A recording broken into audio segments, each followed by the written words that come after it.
Bismillahirrahmanirrahim. Assalamualaikum warahmatullahi wabarakatuh. Alhamdulillahi hamdan katsiran thayyiban mubarakan fih kama yuhibbu rabbuna wa yardah. Asyhadu an la ilaha illallah wa asyhadu anna Muhammadar Rasulullah. La haula wala quwata illa billahil aliyyil azim. Amma ba'du, Bapak Ibu sekalian, jamaah kajian Sabtu malam, rahimani wa rahimakumullah. Insyaallah setelah libur beberapa waktu, bersama-sama kita menikmati Ramadan dan juga Syawal. Di akhir bulan Syawal ini kita mulai lagi kajian kita insyaallah ta'ala, dan kita masih melanjutkan pembahasan kitab Khulasatul Bahiyah, yakni kitab yang menjelaskan tentang susunan atau urutan kejadian-kejadian di dalam sejarah Nabi Sallallahu Alaihi Wasallam atau di dalam sirah Nabi Sallallahu Alaihi Wasallam secara runut insyaallah ta'ala. Dan secara khusus kita pilih kitab ini karena kedetilan dari pembahasannya dan juga ringkasnya pemaparan dari penulisnya, yakni Syekh Wahid Abdul Salam Bali hafizahullah ta'ala, salah seorang peneliti hadis di Mesir. Pada pertemuan sebelumnya kita sudah sampai pada kalimat atau matan yang beliau tuliskan, yaitu yang ke-8, yaitu kisah masuk Islamnya Hamzah bin Abdul Muthalib dan juga Umar bin Khattab radhiyallahu anhu. Dan kita sudah sebutkan bagaimana kisah keduanya dan juga bagaimana koreksian terkait dengan kisah masuk Islamnya Umar yang benar sesuai dengan hadis Nabi Shallallahu Alaihi Wasallam. Bahwasanya tidak ada kisah yang sahih, ya, derajatnya tidak ada yang kuat sebetulnya. Apakah dia masuk dengan surat Toha ataukah dengan yang lainnya? Tapi yang paling dapat dipertanggungjawabkan atau yang lebih kuat dari yang lemah tersebut adalah kisah Islamnya beliau dengan awal surat Toha. Nah, kita akan masuk pada kalimat yang ke-9 atau matan ke-9 di dalam bab min ba'tsati ila hijrati, dari diutusnya Nabi Shallallahu Alaihi Wasallam sampai hijrah ke Madinah. Pada kalimat yang ke-9, Bapak Ibu sekalian rahimani wa rahimakumullah, dapat lihat di situ beliau penulis hafizahullah ta'ala menuliskan wa fi sanatis sabi'ati minal ba'tsati, dan pada tahun ke-7 setelah diutusnya Rasulullah sallallahu alaihi wasallam sebagai seorang nabi dan rasul, ta'ahadat Quraisyun ala qati'ati Bani Hashimi illa an yuslimu ilaihimun nabiyya sallallahu alaihi wasallam. Orang-orang Quraisy ta'ahad, mereka itu melakukan kesepakatan. Orang-orang Quraisy melakukan kesepakatan ala qati'ati Bani Hashim, untuk mereka itu memboikot Bani Hashim. Jadi bukan hanya Rasulullah Sallallahu Alaihi Wasallam yang diboikot, tetapi Bani Hashim, satu keluarga besar. Illa an yuslimu ilaihim Nabiyya Sallallahu Alaihi Wasallam, kecuali apabila mereka ini menyerahkan, ya, kepada mereka, yakni menyerahkan kepada orang-orang Quraisy, menyerahkan apa? Menyerahkan Nabi Sallallahu Alaihi Wasallam. Ya. Jadi ada ancaman boikot dari orang-orang Quraisy, boikot dari orang-orang Quraisy. Ya. Boikot ini dengan tujuan supaya orang-orang Bani Hashim menyerahkan Nabi Shallallahu Alaihi Wasallam. Ya. Oleh karena itu, Bapak Ibu sekalian, rahimani wa rahimakumullah, kalau kita sekarang mengenal dengan kata-kata boikot perdagangan dan sebagainya, itu bukan urusan agama sebetulnya.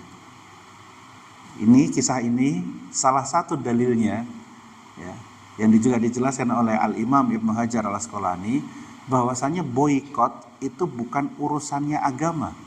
Kenapa? Orang kafir Quraisy pun melakukannya, kan mereka bukan Muslim. Ya. Sehingga boikot itu adalah urusan politik. Sehingga apabila misalnya terhadap orang-orang kafir yang dikatakan mereka itu mendolimi kaum muslimin, baik di suatu negeri atau di suatu kaum, kemudian kita berusaha memboikot mereka, ya, maka tidak ada istilah kalau diboikot berarti Anda juga muslim, kalau nggak ikut boikot berarti antum bolonya orang kafir. Nggak seperti itu.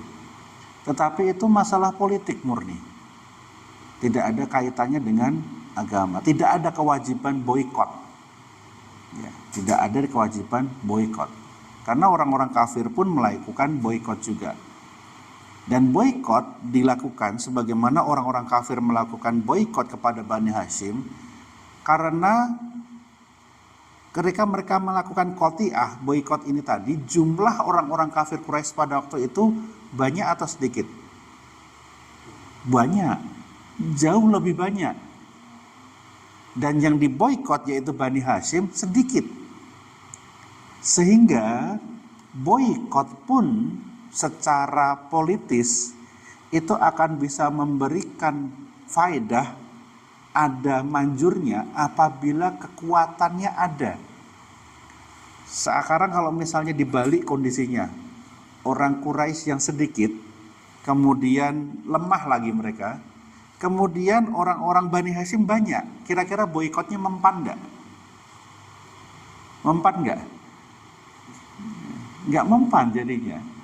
Sehingga tidak semata-mata hanya karena kecemburuan agama melihat kaum muslimin dizolimi, kemudian ditekan dan sedemikian rupa, kemudian semata-mata kemudian kita mengatakan harus diboikot nih. Boikot itu bukan satu-satunya cara. Bukan satu-satunya cara, tetapi memperbaiki kaum muslimin lah yang harusnya dilakukan. Kenapa? Supaya kaum muslimin semakin kuat. Kaum muslimin semakin udah lemah, jumlahnya tidak banyak, ditekan, boikot, ya bunuh diri jadinya. Kita nggak akan jual beli dengan orang-orang kafir. Lah sekarang apa yang nggak kita jual belikan dari orang kafir? Hatta mikrofon aja dari orang kafir ada. Handphone, kadang-kadang apa barang-barang di sekitar kita tuh banyak dari orang kafir. Kalau kita boikot semuanya, ya kita yang malah nggak bisa hidup sama sekali. Ya. Jadi ini yang perlu diperhatikan, karena kadang-kadang sebagian orang-orang harokah, orang-orang pergerakan kaum muslimin, mereka hanya sebatas membakar semangat, hamasah, membakar kecemburuan. Kemudian dengan itu diarahkan pada hal-hal yang sebetulnya tidak memberikan manfaat secara agama.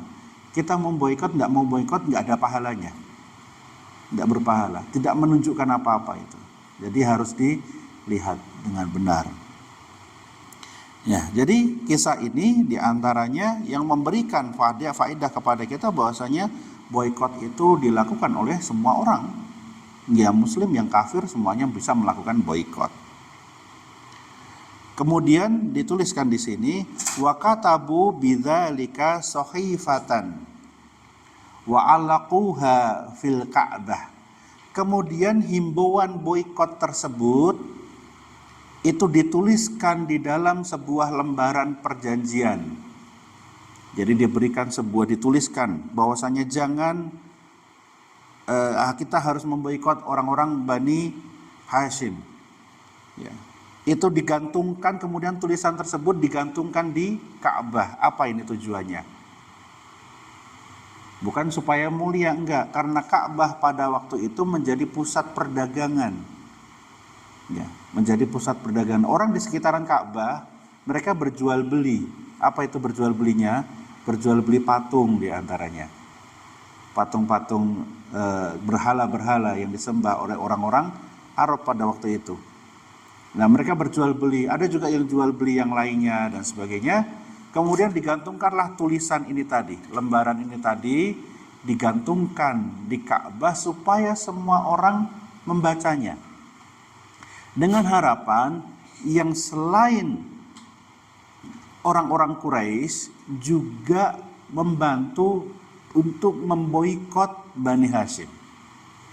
Siapa orang satu-satunya Bani Hashim yang berada di pihak pemboikot ini? Abu Jahal.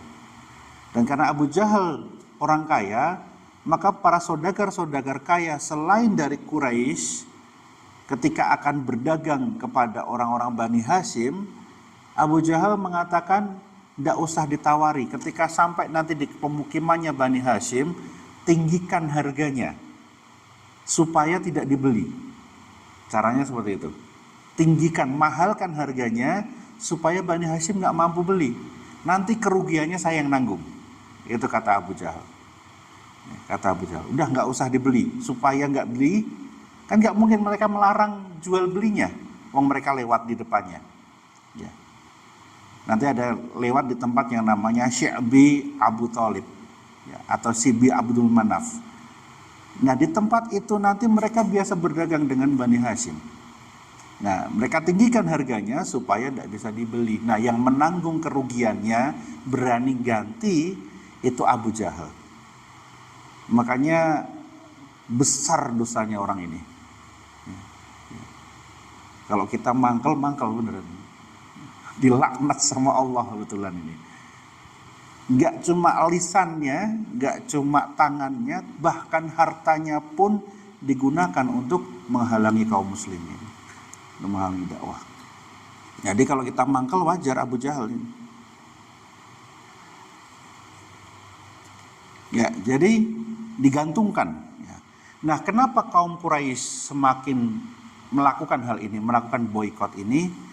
Dikarenakan pada tahun yang sama masuk Islam Hamzah bin Abdul Muthalib dan juga Umar bin Khattab. Ya. Sehingga Ali bin Abi Thalib pada waktu itu radhiyallahu anhu mengatakan bahwasanya dengan masuk Islamnya dua orang ini, kaum muslimin yang pada waktu itu masih sedikit jumlahnya semakin bangga dengan keislamannya. Mereka semakin, kalau istilah kita sekarang, pede. Semakin percaya diri dengan keislamannya, semakin sering di Ka'bah untuk berdakwah.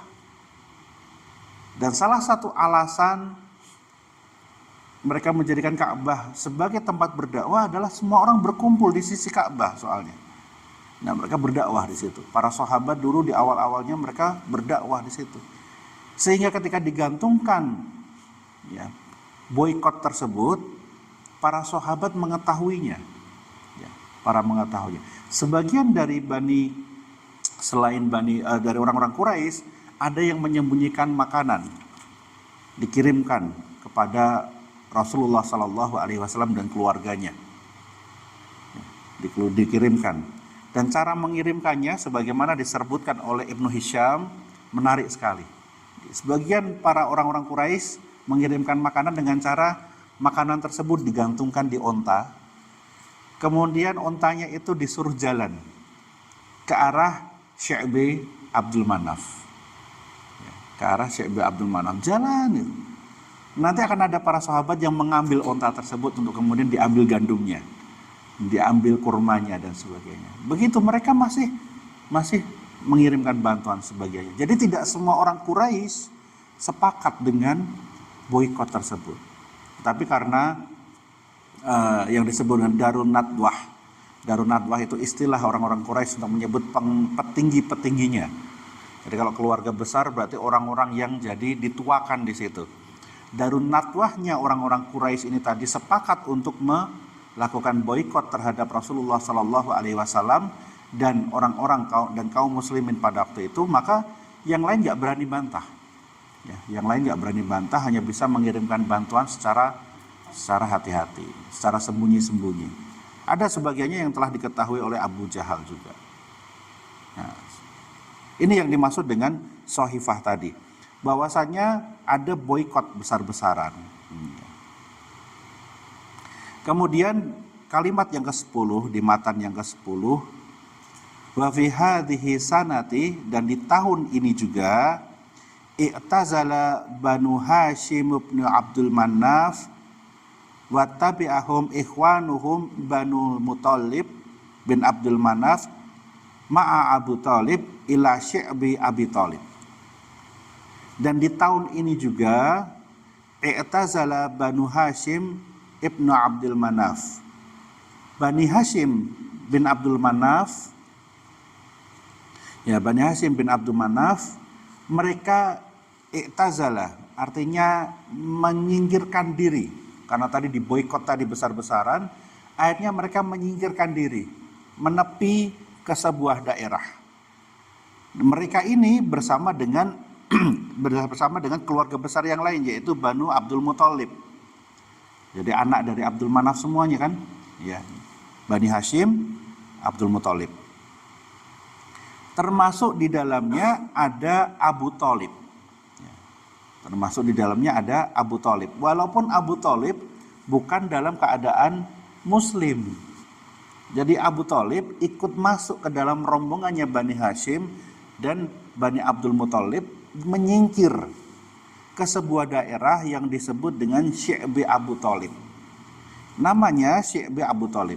Syi'bi itu artinya bukan lembah, tetapi daerah yang dihimpit sama gunung. Apa namanya kalau kita ya? Jurang. Jadi kalau lembah itu wadi. Tapi kalau Syi'bi jurang. Maksudnya di antara dua gunung dengan dinding gunungnya itu terjal. Jurang ya berarti ya. Celah antar dua gunung itu. Celah antara dua gunung. Nah, tempatnya ini sekarang sudah nggak ada tempatnya ini. Kalau misalnya Bapak Ibu sekalian umroh atau haji, setelah tawaf kemudian sholat di belakang makam Ibrahim, kan kemudian menuju ke Masa, ke tempat sa'i. Nah, di dekat pintu sa'i di sebelah timurnya Ka'bah, itulah yang disebut dengan Syi'bi Abdul Manaf atau Syi'bi Abu Talib. Daerahnya di situ. Sekarang jadi daerah yang lapang gitu aja. Ada bangunan perpustakaan dan ada satu tempat di situ. Ada satu perpustakaan, di bawahnya ada penanda rumahnya Khadijah. Ada penandanya di situ, rumahnya Khadijah. Nah, itulah yang disebut dengan Syi'bi Abu Talib. Nah, dulu itu jurang. Ada celah kecil gitu. Jadi untuk masuk ke Syi'bi Abdul Muthalib itu, Syi'bi Abu Talib, itu orang harus lewat ke sebuah celah antar dua gunung, yang lewat itu onta saja. Yang bisa lewat cuma onta saja. Jadi onta satu lewat. Sangat sempit sekali. Sehingga kalau mereka nyempil di situ, otomatis onta kalau masuk pun kan nggak bisa bawa barang yang banyak. Kecil, sedikit sekali.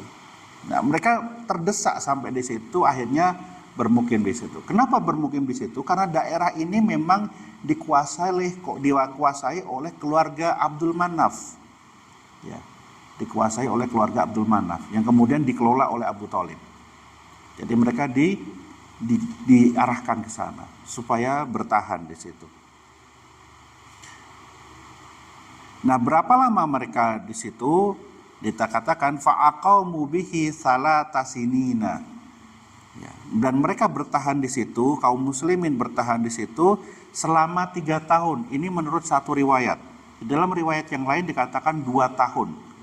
Sehingga nanti ditandai berakhirnya masa mereka untuk menyendiri, atau misalnya kita sebutnya apanya, nyempil di situ di Syi'bi Abu Talib tadi, diakhiri dengan 2 buah kejadian yang semuanya terjadi pada tahun 9 setelah kenabian Nabi SAW. Yaitu kejadian yang pertama, dirobeknya Sohifah tadi.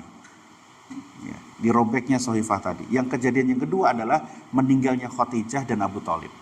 2 penanda ini, 2 kejadian ini yang menandakan berakhirnya pemboikotan. 2 kejadian ini. Nah, kemudian dikatakan jadi selama 2 atau 3 tahun ya, yang lebih tepat 2 tahun sebetulnya. Illa an sa'a Mut'im bin Adi bin Naufal bin Abdul Manaf wa Za'matu ibnu Aswadi bin Abdul Muthalib bin Asadi fin naqdi sahifah, sehingga kemudian ya dilapangkanlah atau terbebaslah kaum muslimin dari pemboikotan ini tadi, sehingga mereka itu berada di Syekh Abi Thalib tadi setelah beberapa orang, yaitu yang pertama adalah Al-Mut'im bin Adi bin Naufal bin Abdul Manaf. Ingat ya, Mut'im bin Adi bin Naufal bin Abdul Manaf ini berarti saudaranya siapa ini? Naufal itu berarti kakeknya Umar bin Khattab. Kakeknya Umar bin Khattab itu Naufal, berarti ini saudaranya Umar bin Khattab dari Quraisy, dari suku dari Abdul Manaf.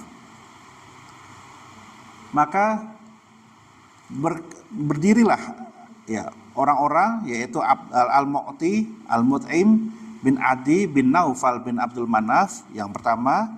Yang kedua adalah Zam'ah bin Al-Aswad bin Abdul Muthalib bin Asad. 2 orang ini. Riwayat yang lain mengatakan ada 3 orang, tetapi 2 orang ini yang tepat. 2 orang ini melakukan apa? Perobekan sahifah tadi. Lembaran yang ditulis yang isinya memboikot orang-orang Bani Hashim. Disobek. Karena mereka tidak setuju dengan ini tadi, dirobek. Fakharaja Banu Hashim wa Banu Muthalib minasya'bi fi awakhiri sanati tasi'ah. Maka keluarlah orang-orang dari Bani Hashim dan Bani Muthalib dari Bani Hashim dan Bani Muthalib dari Syekh bi Abu Thalib tadi, dari celah Abu Thalib tadi di akhir tahun ke-9. Jadi penandanya ini sebetulnya. Ya, penandanya ini. Ya. Jadi pada waktu itu kaum muslimin betul-betul dihambat. Ya.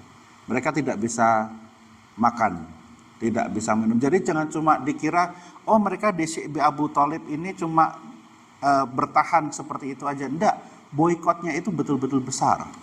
Di dalam beberapa riwayat disebutkan bahwasanya sebagian anak-anak dari para sahabat itu mereka makan kulit kayu.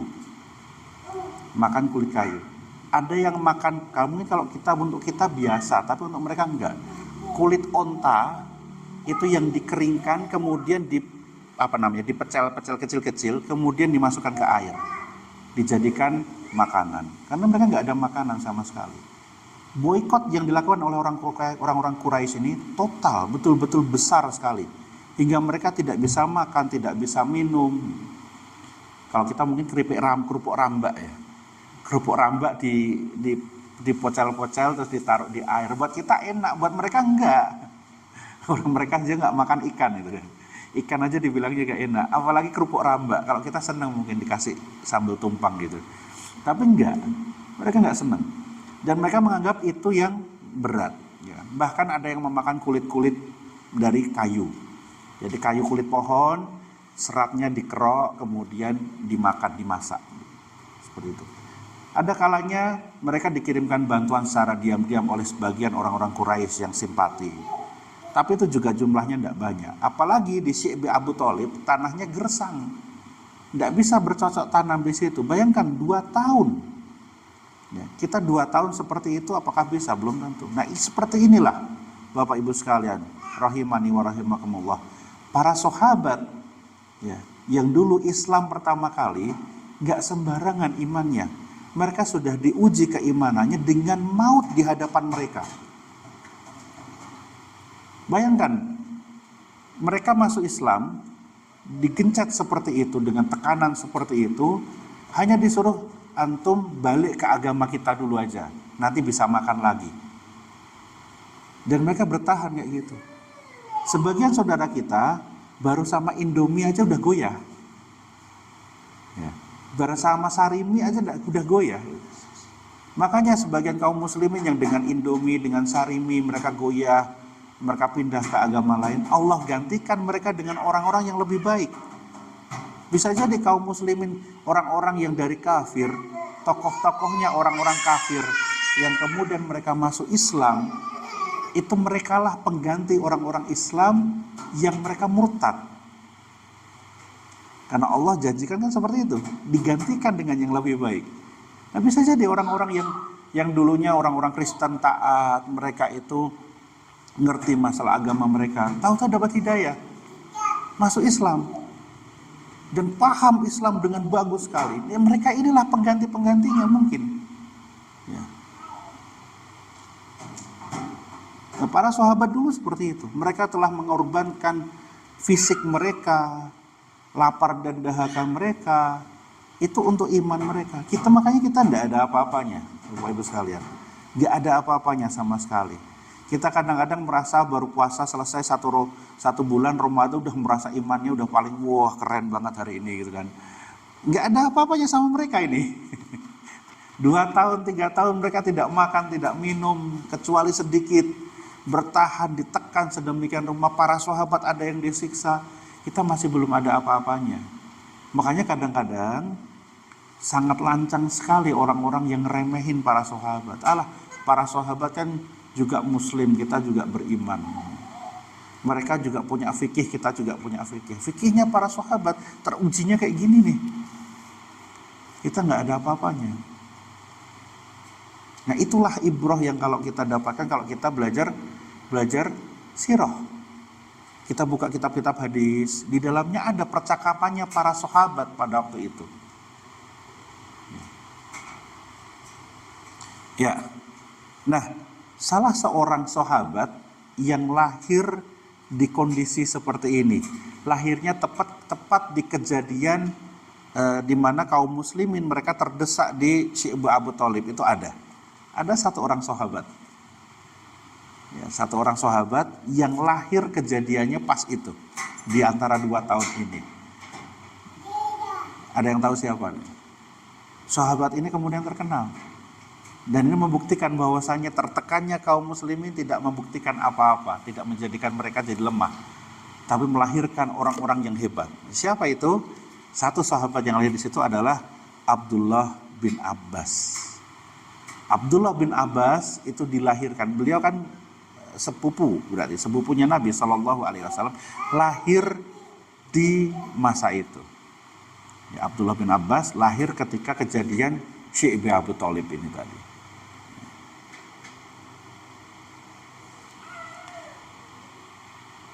Ya.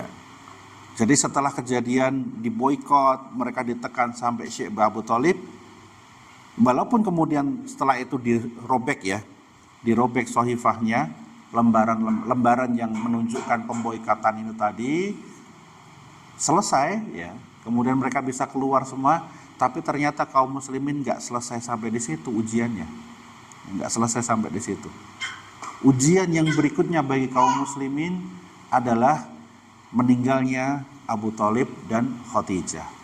Ini dituliskan di dalam matan yang nomor 11. Disebutkan di situ wa fi sanati asyarati minal ba'tsati, dan di tahun ke-10 setelah diutusnya Nabi Shallallahu Alaihi Wasallam sebagai Nabi dan Rasul, mata Abu Thalib, meninggallah Abu Thalib dalam keadaan kafir, walaupun beliau membela dakwah Nabi Shallallahu Alaihi Wasallam, walaupun beliau sudah berjuang bersama Nabi Shallallahu Alaihi Wasallam, tetapi nggak masuk Islam. Ya. Summa matat, kemudian meninggal pula lah Khadijah radhiyallahu anha. Kemudian Khadijah juga meninggal pada tahun tersebut. Ba'dahu bisalasati ayyam, yaitu setelah kematian Abu Thalib 3 hari. Jadi 3 hari setelah kematiannya Abu Thalib, meninggallah Khadijah. Nah, yang menarik di sini nggak pernah ada riwayat Rasulullah Shallallahu Alaihi Wasallam ketika lagi 10 harian atau ketika lagi 1 harian, 3 harian, meninggallah Khadijah gitu. Ngumpul-ngumpul gitu kan, baca-baca Al-Quran, Yasinan bareng-bareng, Khadijah meninggal. Itu nggak ada riwayatnya. Ya. Tidak ada riwayatnya para sahabat berkumpul-kumpul, makan-makan untuk mengenang kematiannya. Cuma seperti ini aja. Jadi meninggal pada tahun 10 Hijriah, 10 setelah kenabian, itu meninggallah Abu Thalib dan juga Khadijah. Selisihnya 3 hari. Fakhosana Rasulullah sallallahu alaihi wasallam limautihima husnan syadidan. Maka betul-betul Rasulullah sallallahu alaihi wasallam bersedih dan berduka dengan duka yang sangat besar sekali. Ya. Ya. Wanalat Quraisyun minhu sallallahu alaihi wasallam malam tanalahu fi hayati ammihi Abi Thalib. Dan orang-orang Quraisy pun terbawa, mereka ikut berduka juga dengan berduka yang tidak pernah mereka lakukan sebelumnya. Karena Abu Thalib masih kafir juga pada waktu itu. Jadi masih bagian dari orang-orang kafir Quraisy. Tetapi kedekatan Abu Thalib dengan dakwah Nabi Shallallahu Alaihi Wasallam menjadikan Nabi Shallallahu Alaihi Wasallam sangat berduka sekali, sangat berduka sekali. Dan saking berdukanya ini, bahkan sebagian para sahabat yang mereka ini termasuk orang-orang Quraisy, mereka menaburkan debu. Ini kebiasaan orang-orang Arab dulu, menaburkan debu di muka. Kalau mereka sedih, bingung itu ditaburkan begini, sampai penuh debunya. Itu cara mereka cara mereka berkabung itu seperti itu. Ditaburkan debunya. Seperti itu. Ada ulama yang melakukan hal yang sama. Ada salah satu ulama yang sering melakukan hal yang sama. Ketika dia kebingungan. Bingung, tidak bisa memahami sesuatu, sedih. Beliau ngambil debu, ditaburkan di mukanya. Kok aku bodoh ya? Ada, yaitu Ibnu Taimiyah. Ibnu Taimiyah kebiasaannya seperti itu. Kalau beliau nggak paham satu hal, dia ambil tanah ditaburkan begini. Kok aku bodoh? Sedih, itu pertanda sedih. Jangan ikut-ikutan. Kita diginiin kelilipan malahan. Nggak kebiasaan kita. Kebiasaan orang-orang Arab seperti itu. Mereka kalau sedih, kemudian mereka kebingungan, takut, mereka ambil tanah ditaburkan di kepala mereka. Nah, demikian juga dengan para sahabat pada waktu itu, ditaburkan, mereka menaburkan debu-debu ke kepala mereka. Karena apa? Saking sedihnya. Karena saking sedihnya. Makanya dikatakan di sini khusanan syadidan, dengan duka yang demikian sangat, itu duka yang mungkin tidak pernah tergambarkan oleh kita. Kita bisa bayangkan Abu Thalib mendukung dakwah Nabi Shallallahu Alaihi Wasallam. Khadijah, bahkan di dalam sebagian riwayat dikatakan Khadijah adalah wazirnya dakwahnya Nabi, ya. Yang diutus yang dipilih oleh Allah menjadi pembantunya Nabi di dalam dakwahnya, dengan seluruh hartanya, ya, dengan seluruh kemuliaannya, keduanya mendukung dakwah Nabi Shallallahu Alaihi Wasallam. Oleh karena itu, kedukaannya double. Bukan hanya duka karena itu keluarga. Bagi Nabi Shallallahu Alaihi Wasallam, Khadijah adalah istri beliau. Ya. Kemudian Abu Thalib adalah paman beliau. Adalah paman beliau. Yang sehingga Nabi Shallallahu Alaihi Wasallam ketika Abu Thalib itu meninggal, beliau mengatakan, ayu ammi kul la ilaha illallah kalimatan uhajjulaka biha indallah. Wahai pamanku, katakan la ilaha illallah, kalimat yang nanti aku akan berhujjah di hadapan Allah nanti untuk membela dia, untuk membela Abu Thalib, untuk membela Abu Thalib. Bahkan Rasulullah Shallallahu Alaihi Wasallam mengatakan ketika kematiannya Abu Thalib, beliau mengatakan, la astaghfironna laka malam unha anhu. Seandainya tidak dilarang, aku akan mengampunkan, mendoakan ampunan bagi engkau. Sehingga Rasulullah Shallallahu Alaihi Wasallam sudah berniat untuk mendoakan Abu Thalib yang masih kafir, sehingga Allah Subhanahu Wa Taala kemudian menurunkan 2 ayat. Yaitu ayat yang pertama adalah di dalam surat At-Taubah ayat 113. Allah Subhanahu Wa Taala berfirman, "Maka nalin nabiyyi walladzina amanu an yastaghfiru lil musyrikina walau kanu uli qurba min ba'di ma tabayyana lahum annahum ashabul jahim." Maka tidaklah boleh bagi seorang nabi dan orang-orang yang beriman. Ayat ini berlaku sampai sekarang, Bapak Ibu sekalian. Tidak diperbolehkan bagi Nabi Shallallahu Alaihi Wasallam dan orang-orang yang beriman ayyastaghfiru lil musyrikin, untuk mendoakan ampunan kepada orang-orang musyrikin, walau kanu uli qurba, walaupun mereka itu adalah keluarga terdekat mereka sekalipun. Jadi kalau Anda masih di antara kita, saudara-saudara kita yang orang kafir, yang bukan muslim, maka tidak boleh mendoakan ampunan bagi mereka. Walaupun mereka masih hidup ataupun sudah mati, nggak boleh. Yang kebiasaan kita kan kadang-kadang kita mengatakan telah meninggal bapak siapa gitu kan, padahal dia orang kafir, kita katakan almarhum. Nah, ini termasuk mendoakan rahmat, mendoakan ampunan. Tidak boleh sebetulnya, ya, tidak boleh mendoakan. Di mana tidak bolehnya? Ini di ayat ini.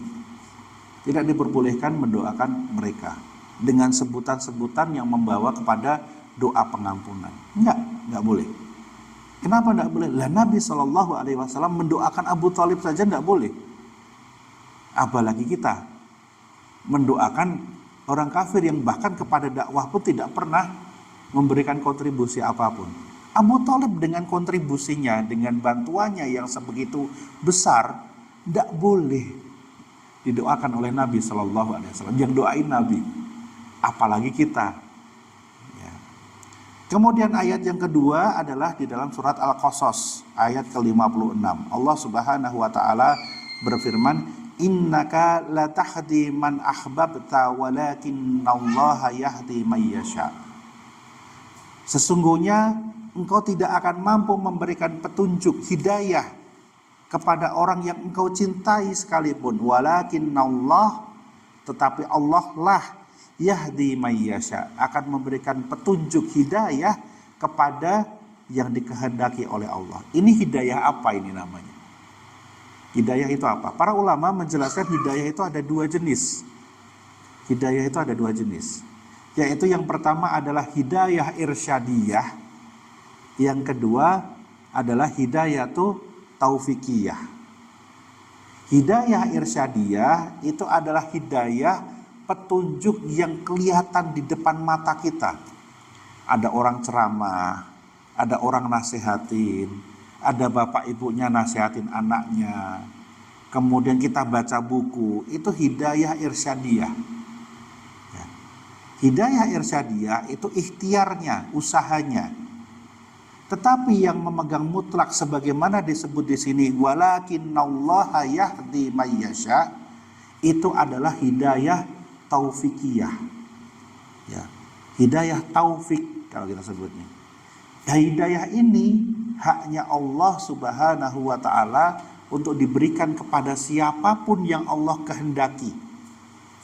Yang apabila dia sudah mendapatkan hidayah taufik, maka tidak ada yang bisa menghalangi keimanan di dalamnya, kebaikan di dalamnya, tidak ada yang bisa menghalangi lagi. Ya. Kita ingat kejadiannya Umar bin Khattab. Ya.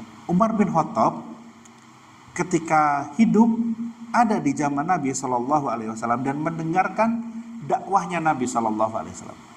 Orang-orang Quraisy mendengar tidak seruannya Nabi Shallallahu Alaihi Wasallam? Dengar, dakwahnya dengar. Mereka berarti mendapat petunjuk, ya, mendapat petunjuk. Tapi apakah mereka masuk Islam? Enggak. Tapi lihat ketika Umar bin Khattab bertemu dengan adiknya, kemudian apa yang didapatkan? Dia mendapatkan hidayah irsyad dan hidayah taufik. Allah berikan hidayah di situ sehingga dia masuk Islam. Jadi jangan kaget apabila kadang-kadang Bapak Ibu sekalian, kita sudah nasihatin orang, disuruh yang baik, ya, disuruh kita nyuruh dia sholat, kita nyuruh dia untuk beribadah, dablek. Itu wajar. Kenapa? Karena apa yang kita berikan, petunjuk yang kita berikan, namanya hidayah irsyad. Dan itu tidak mutlak bisa mengubah manusia.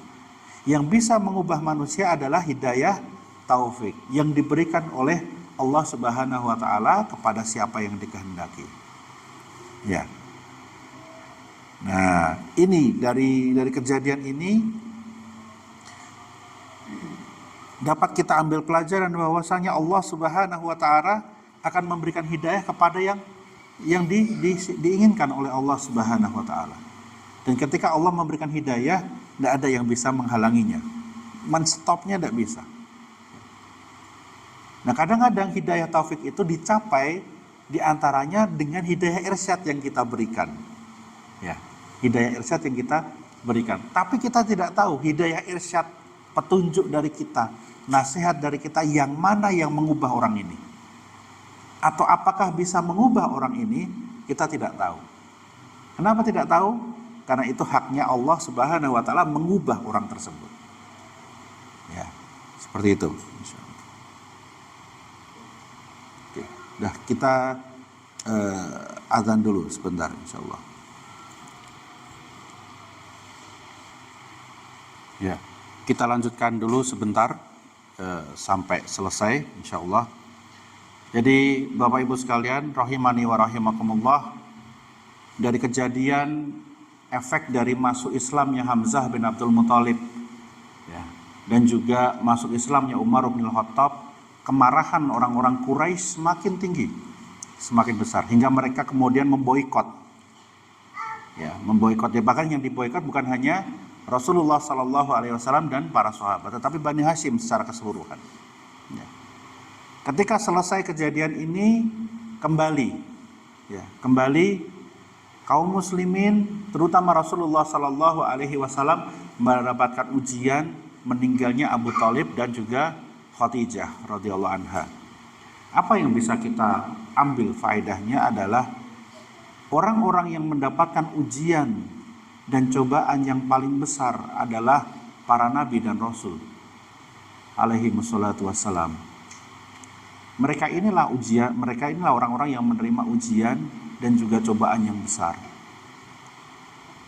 Bahkan ketika Rasulullah Sallallahu Alaihi Wasallam ditinggal oleh Khadijah radhiyallahu anha, Rasulullah Sallallahu Alaihi Wasallam pernah berkata, "Ma abdalanillahu azza wa jalla khairan minha."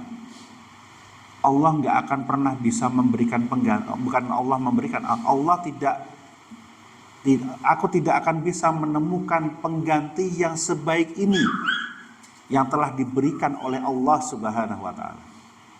Pengganti Khadijah, ya, tidak akan pernah mendapatkan lagi. Kenapa? Ini keutamanya Khadijah. Qad amanat bi id kafara bin nas. Sesungguhnya Khadijah telah beriman kepadaku ketika seluruh manusia itu kafir, mengingkari diriku. Ya. Wa sadaqatni iz kadzabanin nas, dan dia Khadijah radhiyallahu anha membenarkanku ketika seluruh manusia itu mendustakanku.